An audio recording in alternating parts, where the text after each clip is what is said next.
खुद अराजकता की शिकार बन गई।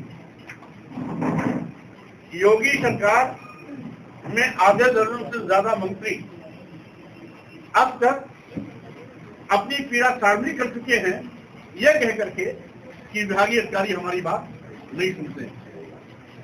जब विभागीय अधिकारी अपने विभागीय मंत्री की बात नहीं सुनते हैं तो आम जनता का क्या पुरस्कार होगा, इसका अंदाजा लगाया जा सकता है। आज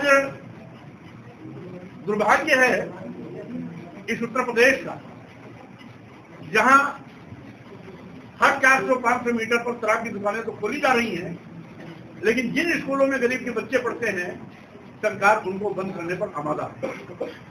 यही नहीं,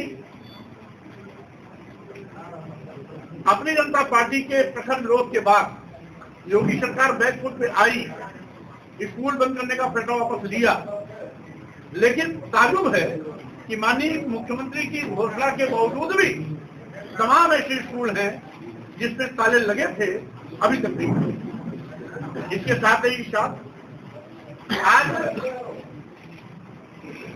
साजिश के तहत ग्रामीण शिक्षा शून्य की जा रही, खत्म की जा रही है और उच्च शिक्षा महंगी की जा रही है, जिससे कि गरीब के बेटे बेटियां शिक्षा से पूरी तरह से वंचित हो जाए। हालात तो इस हद तक उच्च शिक्षा महंगी हो गई है। अगर गांव का 40 बीघे 50 बीघे काश्तकार भी अपने बेटे बेटी को विश्वविद्यालय में पढ़ाने की चाहे तो वो भी 10 बार सोचेगा। अगर उसके घर में कोई नौकरी पेशा वाला आदमी नहीं है तो 40 बीघे 50 बीघे काश्तकार भी अपने बेटे बेटी को विश्वविद्यालय में पढ़ाने में इस समय असमर्थ है। आज यह मोदी योगी सरकार पहले तो किसी घर में आग लगाती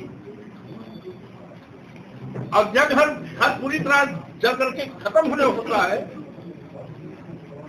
तो उसमें एक बाल्टी पानी डाल करके वाहवाही लूटती है कि मैंने इस आग को बुझाई।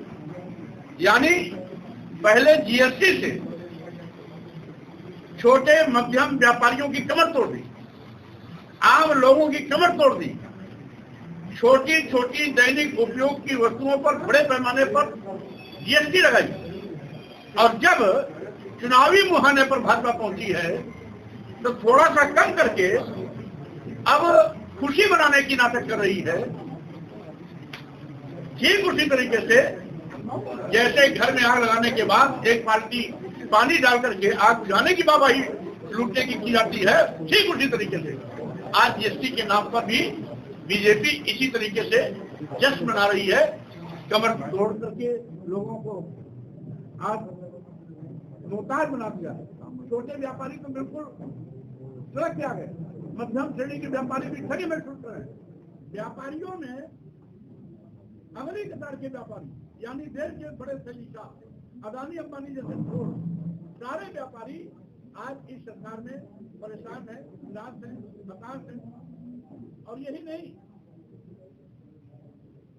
माननीय प्रधानमंत्री नरेंद्र मोदी जी देश की जनता को बड़ी उम्मीदें थी। ये चाय बेचने वाला का बेटा देश का प्रधानमंत्री बन रहा है तो देश में कुछ अच्छा करे। देश में कुछ अच्छा तो कर नहीं पाए। आज देश के सरकारी विभाग संस्थान प्रतिष्ठान एक करके बेचे जा रहे हैं। जैसा कि सभी अवगत है कि अब तक सभी बंदरगाह, एयरपोर्ट, एयर इंडिया, अधिकांश रेलवे स्टेशन, कई दर्जन ट्रेनें एलआईसी जैसी संस्थाएं, अदानी अंबानी जैसे बड़े सचिव हुई है। उपलब्धि के रूप में केवल अगर सरकार के पास है तो बेरोजगारी, गरीबी, महंगाई, किसान समस्या, स्कूल बंद होना, देश बेचा जाना और साथ ही साथ चरमराई कानून व्यवस्था, गुंडा माफिया राज, दलितों, आदिवासियों, पिछड़ों का उत्पीड़न, धर्म के आधार पर समाज को बांटना, मुस्लिम समाज के मदरसों, घरों पर बुलडोजर चलाना, आज इनकी उपलब्धियां हैं। संविधान विरोधी काम करने में माहिर है। संविधान अनुच्छेद 15 और 51 में इस बात का स्पष्ट उल्लेख करता है कि धर्म, पंथ, लिंग, जाति, स्थान के नाम पर किसी के साथ कोई भेदभाव नहीं हो। लेकिन डबल इंजन की सरकार सोते जागते उठते बैठते हिंदू मुस्लिम मस्जिद मंदिर करके हमेशा समाज में जहर खोलने का काम करती है। जबकि हमारा भारतीय संविधान हिंदू, मुस्लिम, सिख, ईसाई, बौद्ध, जैन, पारसी जो भी भारतीय है सबका समान रूप से सम्मान करती है।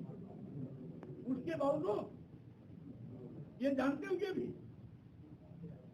कि भारतीय संविधान सेकुलर स्टेट का प्रतिनिधि है, लेकिन उसके बावजूद भारतीय जनता पार्टी लगातार सामुदायिक सद्भाव तोड़ने पर आमादा रहती है, भाईचारे का सत्याग्रह करती है और यही पर दूसरी हो वोट देना होता है तो दलित आदिवासी पिछड़े हिंदू, लेकिन जब दलित आदिवासी पिछड़े समाज में पैदा होने वाले महापुरुषों के सम्मान की बात आती है तो हम उनके लिए अछूत हो जाते हैं।